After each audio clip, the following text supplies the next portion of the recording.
Hello guys, welcome back to our channel Deepu Gayatri official.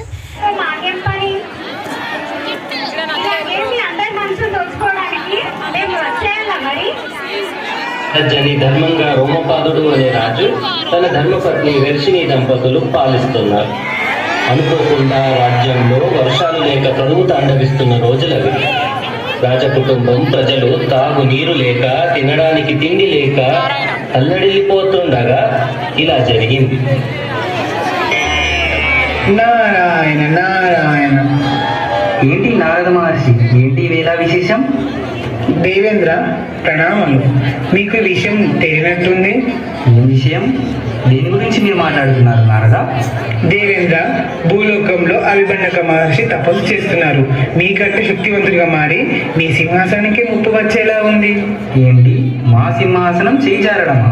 అలా జరిగే ప్రసక్తే లేదు. నారాయణ నారాయణ. తను ఎంతో నిష్ఠతో తపస్సు చేస్తున్నాడు. ఫలించేలా ఉంది స్వామి, మీరే చూసుకోవాలి. ఏంటి, అంతటి శక్తివంతుడా? స్వర్గలోకానికి అధిపతి అంత శక్తి ఉందా? ఆ మహర్షి నిష్ఠతో తపస్సు చేస్తున్నాడు స్వామి. ఈశ్వరి అనుగ్రహం కూడా ఉంది. ఫలించేలా ఉంది తపస్సు, మీరే చూసుకోవాలి. దీనికి మరి మీరే ఉపాయం చెప్పాలి నారదా. నన్ను అడుగుతారండి దేవేంద్ర. మీ దగ్గరనే రంభ, ఊర్వశి, మేనక ఉంచుకొని.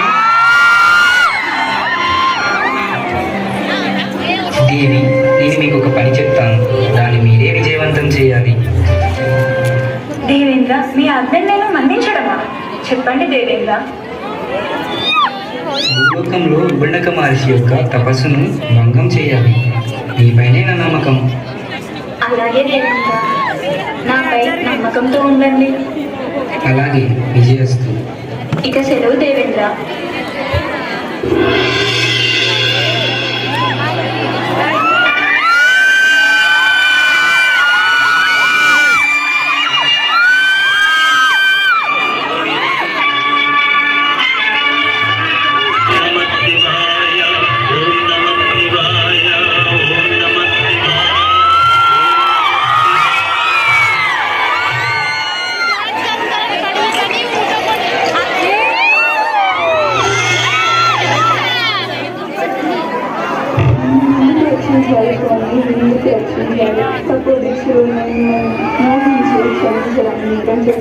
మీ పాదదాటి కాలేని నా జీవితం నిరార్థకం. నన్ను మీ మంటిలో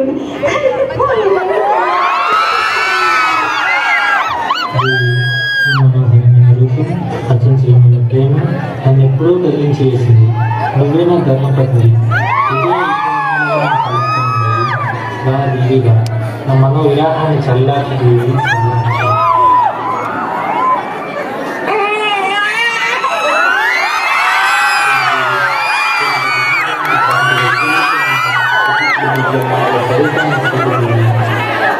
క్షమించండి స్వామి. నేను ఒక అప్సరసను. మీకు తపస్సు భంగం చేయమని దేవేంద్రుడి ఆజ్ఞ. ఇంతతో నా పని పూర్తి అయినది. నేను తిరిగి స్వర్గలోకంలో వెళ్ళాలి. అలా అంటారు దేవి. నీవే నా ధర్మపత్నిగా నేను స్వీకరించాను. నువ్వు లేకుండా నేను జీవించగలా. కనీసం మన బిడ్డపై కూడా దయలేదా దేవి? మన బిడ్డ ఎలా తిరగాలి? దయచూపు దేవి. ఇది ఇంత వయసు రాగానే మేమే నిన్ను సాగనంటున్నాం. ఇది మన బాధ్యత దేవి. క్షమించండి ఋషివర్య. ఈ మమకారాలు, బాంధవ్యాలు మీ భూలోకంలోనే. నాకు ఇది ఏమీ ఉండవు. స్వర్గలోక వైభోగం లేకుండా నేను ఉండలేను. ఇంతటి నైవంచన నువ్వు శాపరుకురాలవు. కామందకారం శతభంగం కలిగించుకున్నా. మీరా నన్ను చెప్పించేది. అవును, నిన్ను వంచని నేను చేసిన పాపం. ఇప్పుడు నా బిడ్డ పరిస్థితి ఏంటి? అదిగో నన్ను తీసుకుని దేవుడు వచ్చాడు. నేను తిరిగి స్వర్గలోకంలో వెళ్తున్నాను అయ్యా. శ్రీ జాతి ఇంత కఠినమైనదా? మాతృడమే లోపించిన అట్టి తుచ్చ మానవుడు మనకు అవసరం లేదు పుత్ర. అసలు స్త్రీ అంటే ఎవరు కూడా తెలియకుండా నేనే నిన్ను పెంచుతా. నేనుండగా నీకు ఏ లోటు రానివ్వను పుత్ర, ఏ లోటు రానివ్వను. నేటి నుండి నీకు తెలుస్తుందా, నువ్వే నా పుత్రుడివి కన్నా. సంవత్సరాల తర్వాత బాలఋషి శృంగ యవ్వన వయసుకి వచ్చినాడు. శృంగ పితృదేవులకు నమస్సుమాంజలి. మేము ఆహారానికి కావలసిన కందమూలాలు తేయడానికి అడవికి వెళ్తున్నాం. ఆశ్రమాన్ని జాగ్రత్తగా చూసుకుంటున్నాం. ఆజ్ఞ జనక. మహారాజా వందనం. కరువు బాగా తట్టుకోలేకపోతున్నాం. పంటలు పండడం ఆగిపోయాయి. అడవి ఎండిపోతుంది. పశుపక్షులు విలువలు ఆగిపోతున్నాయి. జనం అష్ట కష్టాలు పడుతున్నారు ప్రభు. ఇక జీవించడం ఎలా అన్నట్టు మారింది పరిస్థితి. ఇక మీరే మాకు శరణు. నారాయణ నారాయణ. నారద మహర్షి, విన్నారుగా మా ప్రజల కష్టాలు పరిస్థితి. చిన్న భిన్నం అయిపోయింది. దయచేసి విపత్తు దాటేందుకు ఉపాయం మీరే సెలవునివ్వాలి. నారాయణ నారాయణ. రాజా లోపద. ఈ విపత్తు బాధ చెప్తాను విను.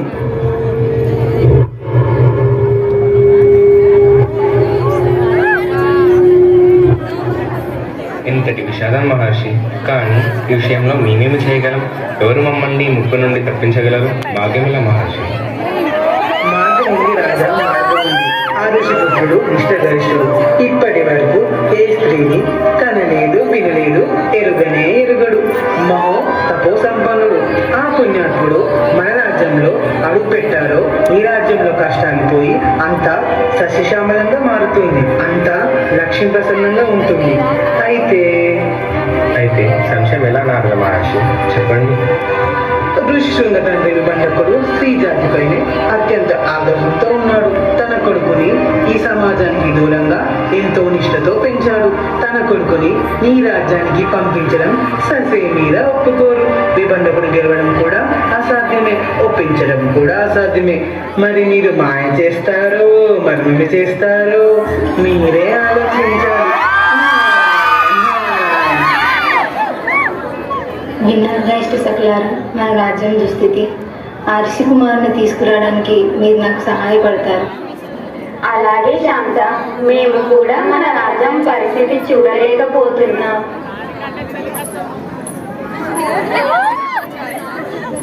మాతాపితృలకు నమస్సుమాంజలి. రా పుత్రి రా, ఆసనం అలంకరించు. జనక, నాదొక మనవి. చెప్పు పుత్రి. మన రాజ్యంలో ఏదో ఒక మూలన మన కష్టాలు తీరే ఉపాయం ఉందని నా నమ్మకం. కావున ఎవరన్నది నా కోరిక. ఇదేమి కోరిక పుత్రి?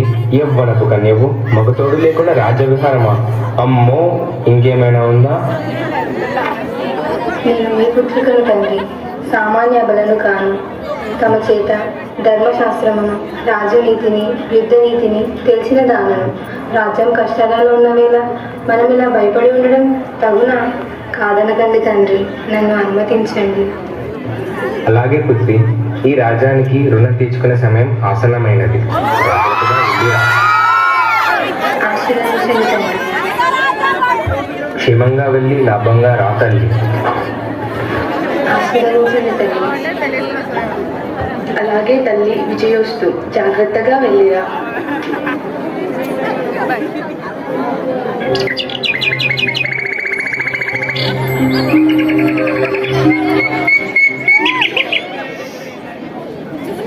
ఇష్టసఖ్యాన్ని మీరు వెళ్ళి విభండక మహర్షి ఉన్నాడో లేదో చూసి వస్తారా? అలాగే శాంత.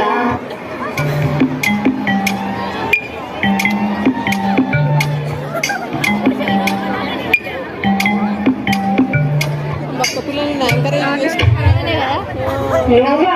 భయపడి సచ్చాను కదా. వెళ్ళవే, నువ్వే వెళ్ళవే. ఇద్దరం కలిసి ఉంటాం రావే. ఎవరు మీరు? మా రాజ్యంలో మీరెవరు? ఓహో, చాలా దూరం వచ్చిందే. ఈ అరణ్యం ఎవరితో మా జనకుడు విభండక ఋషిని పిలిచి అడగాల. అయ్యయ్యో, అంత పెద్ద మాట. మంచి పదార్థాలు తెచ్చాము, తింటారా? మేము కందమూల ఫలాల కంటే వేరే ఏది తినము బాలక. బాలక, మేం బాలకులమ్మా స్వామి. ఊరుకోవే, స్వామికి స్త్రీ పురుష భేదం తెలీదు, అందుకే అంత నిష్ట అందుకే అంత మహిమ. ఏంటి ఆ గుసగుసలు? ఏమీ లేదు స్వామి, నేను తెచ్చింది కూడా ఫలమే. ఆరగించండి స్వామి. ఏది? ఇలా ఇవ్వండి. ఇదిగో స్వామి, తినండి. వేడి వేడి జంతికలు, చెకోడీలు. అవేం పండ్లు? ఇవి మావనంలోనే కాస్తాయి స్వామి, తిని చూడండి. ఏమీ ఘాటు అదనంలో అదిరి అగ్ని పుట్టినది. ఇంతేవే. ఇదిగోండి స్వామి, ఈ నీళ్లు తాగండి. వింతగా ఉన్నాయి, కానీ మళ్ళీ తినాలని ఉంది. ఇంకొకటి ఈ బాలక. అయితే మీరు మాతో తిరుగులో రాడాల్సిందే. ఏ, అదేమి యజ్ఞమా హోమమా? రండి స్వామి, చూపిస్తాం. భలే ఉంటుంది.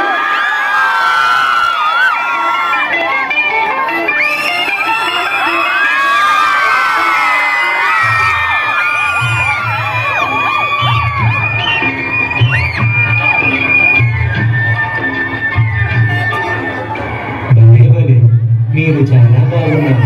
నాకు మీరు స్నేహితులా? ఓ తప్పకుండా స్వామి, మనం ఇప్పటి నుండి స్నేహితులమే. మేము రోజు వచ్చి మీతో ఇలాగే ఆడుకుంటాం. ఇంకా పదార్థాలు కూడా తెస్తాము తినడానికి. అంటే ఈరోజు వెళతారా? వెళ్ళేది రేపు ఇంకొక స్నేహితురాల్ని తీసుకురావడానికే స్వామి. ఇంకొకరా? ఎవరు? చిరుతిండ్లు తెస్తుంది. ఇంకా భలే ఆడిస్తుంది. భలే భలే, మా నాన్నగారు వచ్చాక వెళ్ళండి. అయ్యయ్యో, లేదు లేదు స్వామి, మాకు అగ్నిహోత్రానికి సమయం ఆసన్నమైంది. మేము మళ్ళీ వస్తాముగా. అలాగే.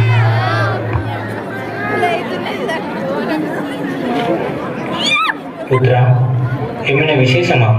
నీలో ఏదో వింత ధోరణ కనిపిస్తుంది. అవును జనక, మన ఆశ్రమానికి 2 ఋషికుమారులు వచ్చి నాకు ఫలములు ఇచ్చినారు.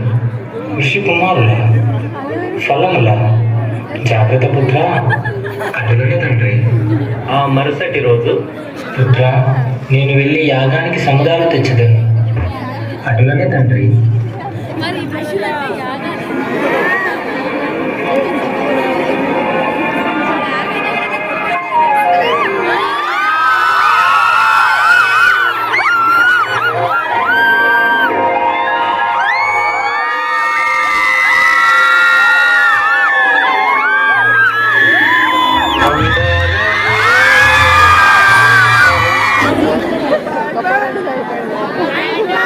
భలే భలే దేవి, ఇవాళ నుంచి నువ్వే నా ఇష్ట సఖివి. భలే భలే, ఇంకా ఫలాలు తేలేదా? స్వామి, నా ఒక చిన్న కోరిక, అనుమతిస్తే విన్నవించుకుంటాను. చెప్పు దేవి, ఏదేమైనా మా తండ్రి గారికి చెప్పి చేయించేస్తా. అయ్యయ్యో, పెద్దవారికి శ్రమేం అక్కర్లేదు స్వామి. మరి మరి మరి ప్రతిరోజు మేము వస్తున్నాం కదా, ఒకనాడు మాతో పాటు మీరు రాకూడదా? మరి మీ ఆశ్రమంలో తినడానికి కందమూలాలు దొరుకుతాయా? తప్పకుండా స్వామిని తెప్పిస్తాను. ఓ అలాగా, మా నాన్నగారు రాగానే అనుమతి తీసుకొని వెళదాం. అలా కాదు స్వామి, నాన్నగారు వచ్చేలోపు ఆడుకొని వచ్చేద్దాం. రండి స్వామి. దయచేసి రండి. అలాగే పదండి.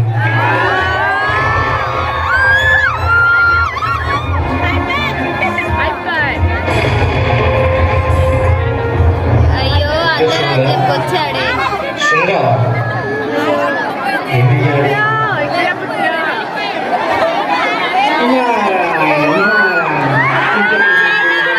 తెలియదుగా ఆ రాకుమారి. ఏమంటున్నారు స్వామి? అయినా నాకెందుకు లేవి పండగ, మళ్ళీ కలగబోయిన పేరు.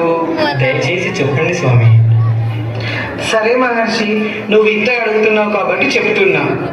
నీ కుమారుని అంగరాజ్యపు యువరాణి శాంత ఆడించి పాడించి ఎత్తుకుపోయిందిగా. విశ్వాసానికి ఒడిగట్టిన శాంత ఎంత మోసమా, నయవంచమా! అన్యం పుణ్యం ఎదుడిన కుమారుణ్ణి కలవేసి అపహరించడమా? ఈ విపరీత చర్యకు కారణమైన ఆమెను, ఆ రాజ్యాన్ని, ఆ రాజును ఏం చేస్తామో చూడు. ఇప్పుడు నేను సమాజం ఈమె నా ఇష్ట శక్తి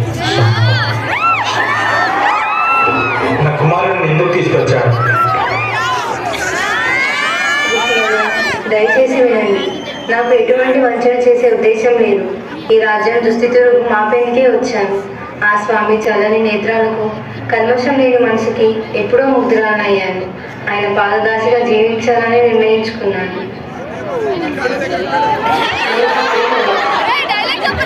అవును ఋషివర్య, దయచేసి నా మొర ఆలకించండి. ఈ సంబంధాన్ని ఒప్పుకోండి. పిల్లల వివాహం చేయించండి. మా గారాల బట్టి అల్లారు ముద్దుగా చూసుకున్న నా కూతురు ఈ ఆశ్రమానికి పొదలిగా పంపిస్తాం. అంగీకరించండి మహర్షి. అవును ఋషివర్య, అలా ముద్దుగా పెంచుకున్న నా కూతుర్ని తనకి ఇలాంటి నైవంచన చేసే దురాలోచన లేదు. కేవలం రాజు శ్రేయస్సు కోసం చేసినది. ఇక నుంచి తనని మీ చేతుల్లో పెడుతున్న ఋషివర్య. అవును జనక, శాంతాన్ని మనతో పాటు మన ఆశ్రమానికి తీసుకెళ్దాం. నారాయణ నారాయణ, ఏంటి ఇవ్వక అంత ఆగ్రహమా? ఇది కేవలం లోక కళ్యాణం కోసం జరిగిన సంఘటన మాత్రమే. ఈ రాజ్యం కష్టాల్లో ఉన్నప్పుడు నీ పుత్రుడి యొక్క చల్లని చూపులు ఈ రాజ్యానికి వెలుగు తీసుకొచ్చాయి. ఒప్పుకోవి ఉండక వివాహం జరిపించు. సరే, ఇదే ఈశ్వరంగలాగా కలుస్తాను. కానీ ఒక షరతు. ఏంటి ఋషివర్య? ఈ రాజభోగం అంతా వదిలి మీ కూతురు మా ఆశ్రమానికి కోడలిగా రావాలి. అలాగే ఋషివర్య.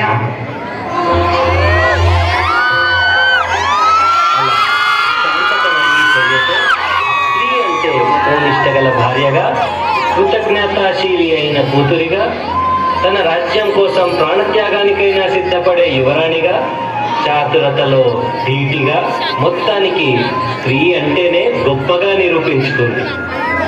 శుభం. అందరూ కూడా చాలా బాగా చేశారు. సమయం లేకపోవడం వలన దీన్ని ఎపిసోడ్ 2 చేయలేకపోతున్నారు మీరు. కాబట్టి వస్తుంది అని అనుకుంటున్నాము. ఇస్తారు. ఇప్పుడు మాకు ఒక అవకాశం ఇస్తే జ్యూరీగా దీనికి ఒక అవార్డు ఇచ్చేవాళ్ళు. అవార్డు మనం ఎప్పుడు ఇస్తాము? ఆ మూవీ బాగా అర్థమైతేనని ఇస్తాము, లేకపోతే అసలు అర్థం కాకపోతే కూడా ఇస్తాము. అది మీ చేతిలో ఎవరి పాత్రలో వాళ్ళు బాగా లీనమై సక్సెస్ఫుల్గా day 2 sports energy 2K25 complete చేసుకున్నాం. సో ఈ వీడియో కనుక మీకు నచ్చినట్లయితే please do like, share, comment and subscribe to Deepu Gayatri official and wait for the day 3. Bye bye bye friends.